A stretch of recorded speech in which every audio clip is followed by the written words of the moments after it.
Em nome do Pai, do Filho e do Espírito Santo, amém? Caríssimos fiéis, podemos assentar um momento.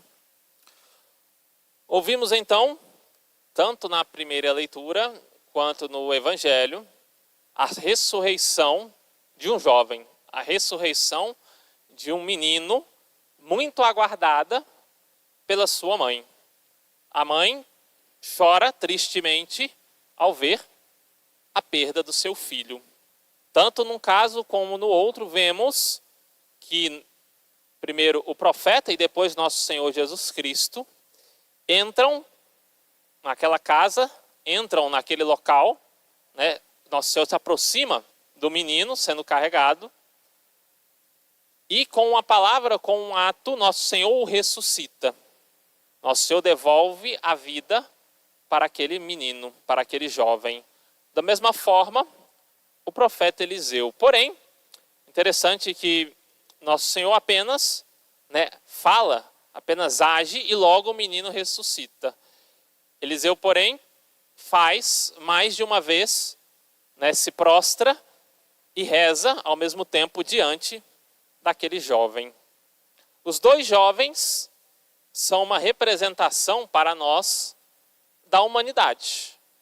A humanidade pecadora morreu, perdeu a Deus, perdeu a vida da alma, perdeu a graça diante de Deus.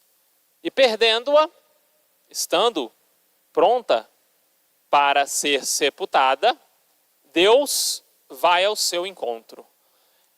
No primeiro caso, nós poderíamos comparar, junto com Dom Guéranger, ele faz uma seguinte comparação. Ele fala que o servo Giese simboliza o Antigo Testamento. Ele corre até o menino morto, representando ali Moisés. Ele leva o bastão representando a lei, mas nada acontece com aquele menino. Ele não retoma a vida, porque nosso Senhor Jesus Cristo é o caminho, a verdade e a vida. Não há outro nome pelo qual possa trazer vida novamente a um homem morto. Porém, nós vemos então ali Giese tentar realizar algo e não consegue. Simboliza o Antigo Testamento. Eliseu simboliza o Novo. Com o Novo Testamento, com a paixão, morte e ressurreição de nosso Senhor Jesus Cristo, toda a humanidade pode voltar a ter vida. Pode agora ter vida espiritual e vida profundamente espiritual com nosso Senhor. É Ele que trouxe a vida às nossas almas. Começando, sobretudo, pelo sacramento do batismo. Como nós falávamos ontem, conceder a graça do Divino Espírito Santo à alma que está em amizade com Deus. E o pecado vai representar a morte. O pecado vai representar a pessoa que, como jovem cheia ainda de vida, vem a morrer espiritualmente. No início da missa, o padre começa rezando: subo ao altar de Deus, do Deus que é a alegria da minha juventude. Deus deve ser sempre o motivo da nossa alegria. No mundo nós teremos aflições, diz nosso Senhor, mas coragem, Ele venceu o mundo, por isso Ele deve ser o motivo principal de nós estarmos felizes. Se nós temos o hábito de sempre estar vindo à missa, isso começa a ser um peso, isso começa a ser algo pesaroso, algo que eu começo a me sentir enjoado, há algum problema na minha vida espiritual. Jesus Cristo e o seu sacrifício na Santa Missa e as suas meditações deixaram de ser a alegria da minha vida.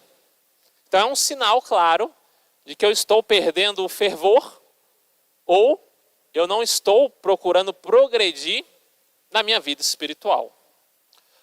Ao mesmo tempo, tanto o profeta Eliseu quanto nosso Senhor Jesus Cristo devolvem os jovens às suas mães.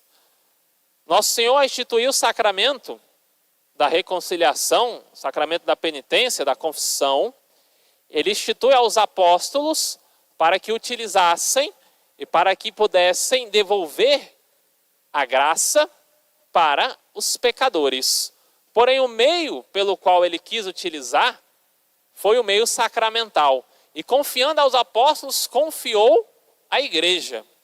Então, todo aquele que quer ter a graça de Deus, quer estar na graça de Deus, deve estar servindo e unido à sua mãe. Longe da mãe, longe da igreja, não estaremos fazendo a vontade de nosso Senhor. Não é possível salvar-se deixando a nossa Santa Mãe Igreja para trás. Devemos buscar a salvação que se encontra na igreja. Fora da igreja, vai dizer Santo Agostinho, se pode encontrar todas as coisas, até sacramentos, boas pregações, pode se encontrar de tudo, mas não se encontrará a salvação. Porque nosso Senhor confiou à sua Santa Igreja a salvação de todos os homens. Assim, aquele menino que é ressuscitado por nosso Senhor, um dado interessante, ele retoma a vida e já começa a falar. Ele não retomou a sua vida, nosso Senhor não lhe deu a vida para que ficasse inerte. Mas pelo contrário, ele já busca proclamar o grande milagre, o grande acontecimento que foi Cristo lhe devolver a vida. Assim também nós, se em algum momento nós passamos por tribulações, chegamos a cair em algum pecado, uma vez tendo confessado os nossos pecados, buscar ter uma vida de oração, conversar com Deus. Não basta apenas a fé, é necessário ter um relacionamento com Deus que nos ama. Essa é a verdade. O que é querer a salvação? É querer se encontrar com o grande amor de nossas vidas, que é nosso Senhor Jesus Cristo. Se o que nos motiva a uma vida espiritual é um mero temor daquilo que é ruim, das penas do inferno, de não poder ter algo de bom, nosso coração ainda está um tanto quanto egoísta. Porque não devemos simplesmente fugir de algo, mas procurar alguém que muito nos ama, alguém que é propriamente a nossa vida. Então, diante desse fato, de nosso Senhor ter ressuscitado aquele jovem, peçamos que ele possa também nos ressuscitar. Não apenas nos conceder a graça, se é que nós chegamos a perdê-la, mas de suscitar o grande fervor em nós, nos nossos corações, de procurá-lo. De que nosso Senhor seja como que a alma da nossa vida, né? A alma é aquilo que mantém a vida. É o corpo, ele tem vida se está unido à alma. A morte é essa separação entre alma e corpo. Que nosso Senhor possa, então, ser, sobretudo, né, a vida, ser a nossa alma, ser tudo aquilo que nos move, né? Aquilo que é vivo se move. Que nós que estamos vivos, que temos uma alma viva, que estamos em comunhão com Cristo, possamos nos mover, fazer algo, rezar, meditar, estar em adoração, oferecer a nosso Senhor Jesus Cristo o santo sacrifício da missa. Então que no dia de hoje nosso Senhor possa ser, né, ficar gravado como a nossa vida. A minha vida tem um sentido, nosso Senhor Jesus Cristo. Que nosso Senhor possa então estar nos motivando a cada vez mais a buscá-lo. É Ele que nos chama, é Ele que vai atrás de nós para devolver a vida que perdemos. Louvado seja nosso Senhor Jesus Cristo. Para sempre seja louvado. Em nome do Pai, do Filho e do Espírito Santo. Amém.